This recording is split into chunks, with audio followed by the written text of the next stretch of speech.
شروع اللہ کا نام لے کر جو بڑا مہربان نہایت رحم والا ہے۔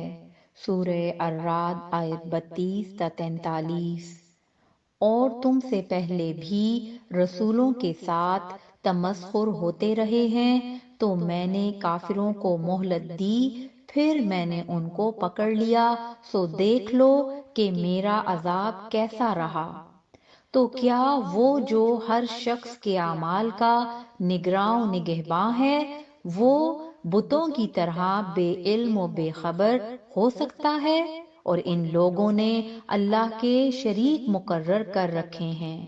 ان سے کہو کہ ذرا ان کے نام تو لو، کیا تم اسے ایسی چیزیں بتاتے ہو جو روئے زمین پر ہیں اور اسے معلوم نہیں، یا تم لوگ محض سطحی بات کی تقلید کرتے ہو؟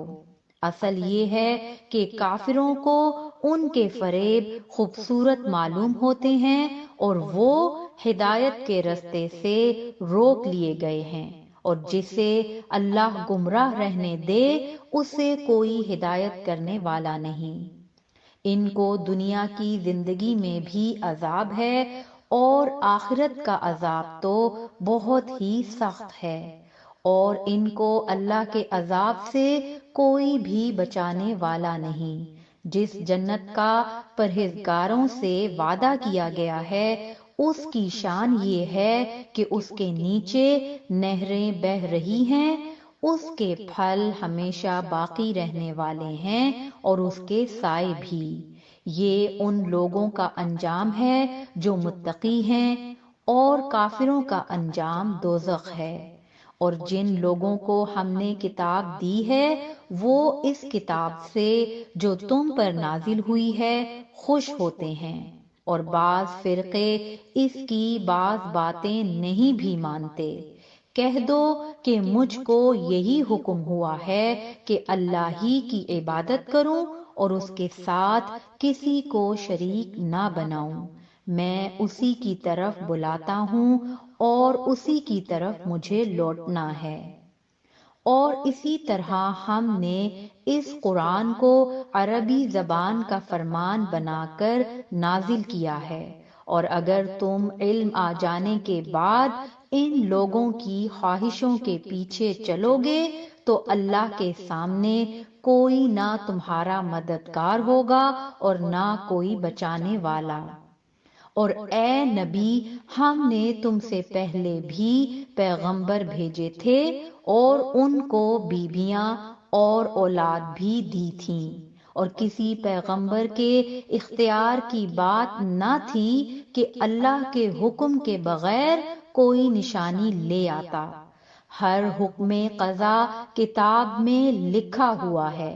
اللہ جس چیز کو چاہتا ہے مٹا دیتا ہے اور جس کو چاہتا ہے باقی رکھتا ہے، اور اسی کے پاس اصل کتاب ہے۔ اور اگر ہم کوئی عذاب جس کا ان لوگوں سے وعدہ کرتے ہیں تمہیں دکھائیں، یعنی تمہارے روبرو ان پر نازل کریں، یا تمہاری مدت حیات پوری کر دیں، یعنی تمہارے انتقال کے بعد عذاب بھیجیں، تو تمہارا کام ہمارے احکام کا پہنچا دینا ہے اور ہمارا کام حساب لینا ہے۔ کیا انہوں نے نہیں دیکھا کہ ہم زمین کو اس کے کناروں سے گھٹاتے چلے آ رہے ہیں، اور اللہ جیسا چاہتا ہے حکم کرتا ہے، کوئی اس کے حکم کا رد کرنے والا نہیں، اور وہ جلد حساب لینے والا ہے۔ جو لوگ ان سے پہلے تھے وہ بھی بہتیری تدبیریں کرتے رہے ہیں، سو تدبیر تو سب اللہ ہی کی ہوتی ہے۔ ہر شخص جو کچھ کر رہا ہے اللہ اسے جانتا ہے، اور کافر جلد معلوم کر لیں گے کہ آخرت میں اچھا انجام کس کے لیے ہوتا ہے۔ اور کافر لوگ کہتے ہیں کہ تم پیغمبر نہیں ہو، کہہ دو کہ میرے اور تمہارے درمیان اللہ اور وہ جس شخص کے پاس کتاب آسمانی کا علم ہے بطور گواہ کافی ہے۔